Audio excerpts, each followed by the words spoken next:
2월 19일 수요일 새생명의 아침입니다. 기도하심으로 시작합니다. 놀라우신 사랑의 하나님 아버지 감사합니다. 오늘도 주님과 동행함을 기대하며 주님의 말씀과 성령의 인도하심을 구합니다. 오늘 하루를 의미 없이 살아가지 않게 하시고 오로지 주님이 우리를 섬겨주시고 겸손의 왕으로 오신 것처럼 우리 또한 주님과 주님이 허락하여 주신 사람들을 더욱 섬기며 그 안에 기쁨과 감사함을 채워주심으로 인해 주님의 그 복된 하루를 누리며 살아갈 수 있도록 인도하여 주시옵소서. 오늘도 주님께 모든 것 믿고 맡기며 예수님의 이름으로 기도합니다. 아멘. 오늘 주시는 하나님의 말씀은 누가복음 9장 46절부터 50절까지의 말씀입니다. 누가복음 9장 46절에서부터 50절까지의 말씀입니다. 제자 중에서 누가 크냐 하는 변론이 일어나니 예수께서 그 마음에 변론하는 것을 아시고 어린아이 하나를 데려다가 자기 곁에 세우시고 그들에게 이르시되 누구든지 내 이름으로 이런 어린아이를 영접하면 곧 나를 영접함이요 또 누구든지 나를 영접하면 곧 나를 보내신 이를 영접함이라. 너희 모든 사람 중에 가장 작은 그가 큰 자니라. 요한이 여짜오되 주여 어떤 사람이 주의 이름으로 귀신을 내쫓는 것을 우리가 보고 우리와 함께 따르지 아니하므로 금하였나이다. 예수께서 이르시되 금하지 말라. 너희를 반대하지 않는 자는 너희를 위하는 자니라 하시니라. 아멘. 오늘 본문에는 누가 크냐라고 하는 변론이 제자들 사이에서 일어난 사건입니다. 이런 변론이 일어난 이유는 그들이 생각하는 높아짐과 낮아짐의 그 목적이 예수님과는 좀 달랐기 때문입니다. 지금 이 사건이 일어나는 시기는 기적의 사건들 사이입니다.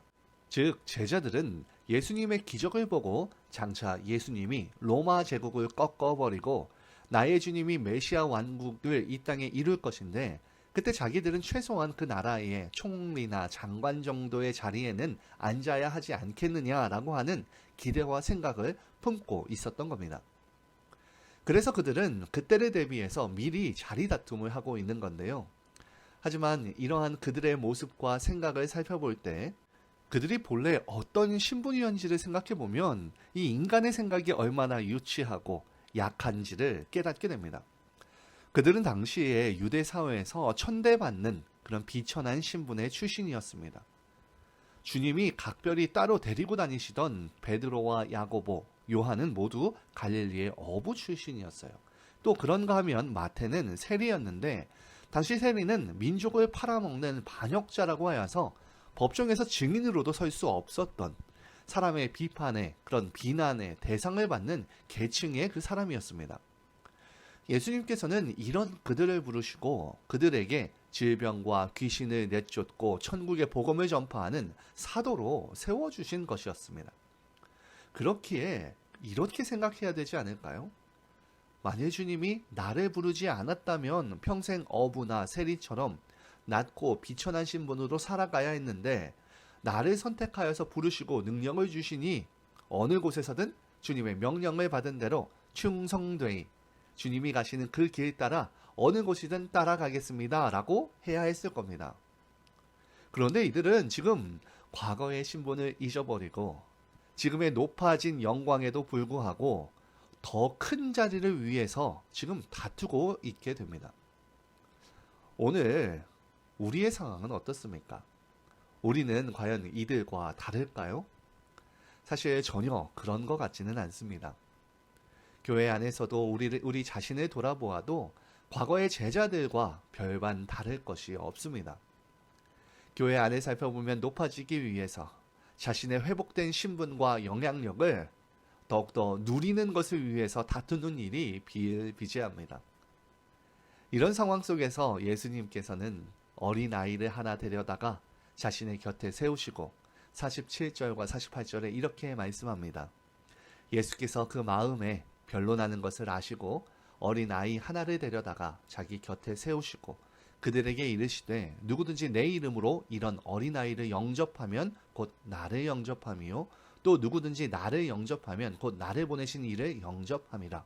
너희 모든 사람 중에 가장 낮은 그가 가장 작은 그가 큰 자니라.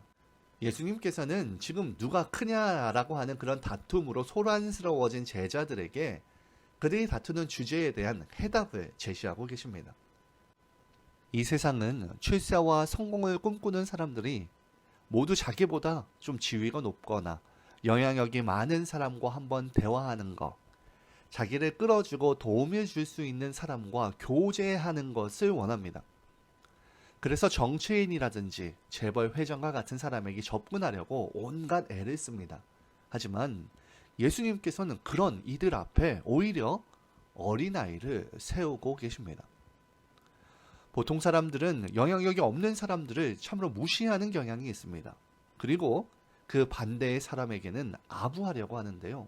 왜냐하면 그들과 함께 할 때 내가 높아지는 것으로 생각하기 때문인데, 하지만 하나님의 나라, 그분의 왕국, 그리고 그것을 비추는 교회에서는 그러한 길이 아니라 낮아지는 길이 곧 높아지는 것임을 말씀하고 계신 겁니다.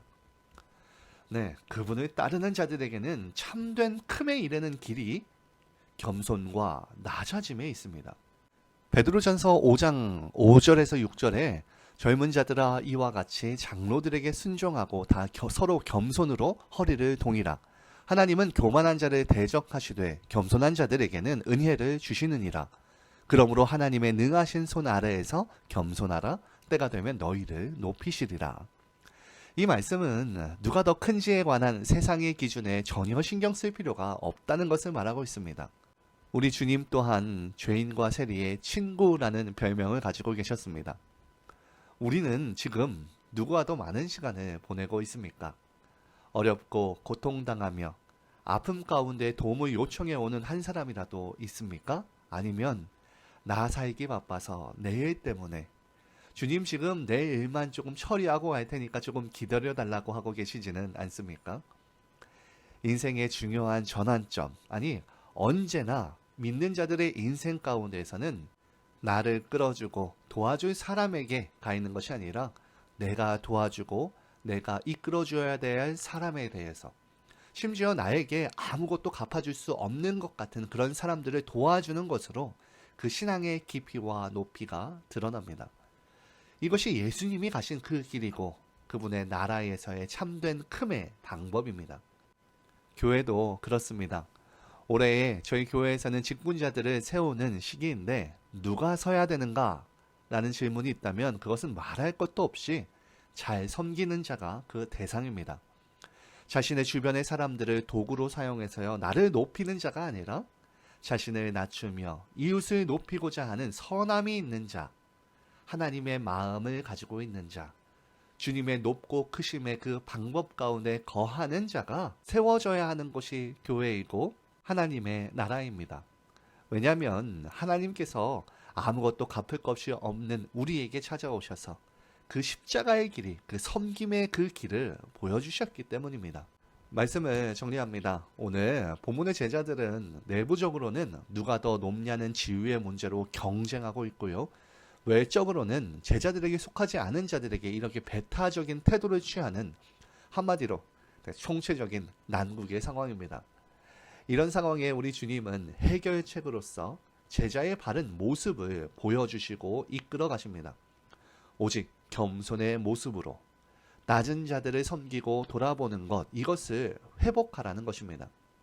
따라서 하나님 나라를 위한 사역에 있어서 진정 중요한 것은 외적인 주의가 아니라 이웃 사랑에 대한 실천이며, 오직 겸손한 마음과 사랑으로 주님과 이웃을 섬기고 복음을 먼저 가정과 일터와 사회에 전함으로써 하나님의 나라와 영광이 증거되며 확장되는 것에 힘쓰는 저와 여러분들 되시기를 축원합니다. 이 시간 공동의 기도 제목으로 기도하도록 하겠습니다. 첫째로는 주님, 어려운 상황 속에서 우리의 제자도를 다시금 점검하게 하시고 겸손의 길을 온 마음으로 따르게 해달라고, 낮은 자를 높이시고 높은 자를 낮추시는 그 주님의 말씀에 귀 기울이며 오늘도 이웃의 필요를 살피며 섬김의 삶을 실천하며 나아가는 저희들에게 해달라고 기도합시다. 또한 선교를 위해서 기도합니다.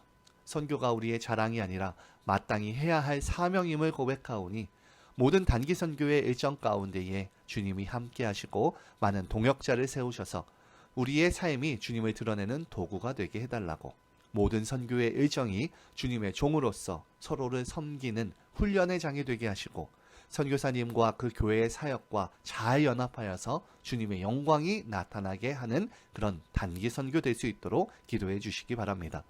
이 두 공동의 기도 제목 이후에 개인 기도로 이어서 나아가시겠습니다.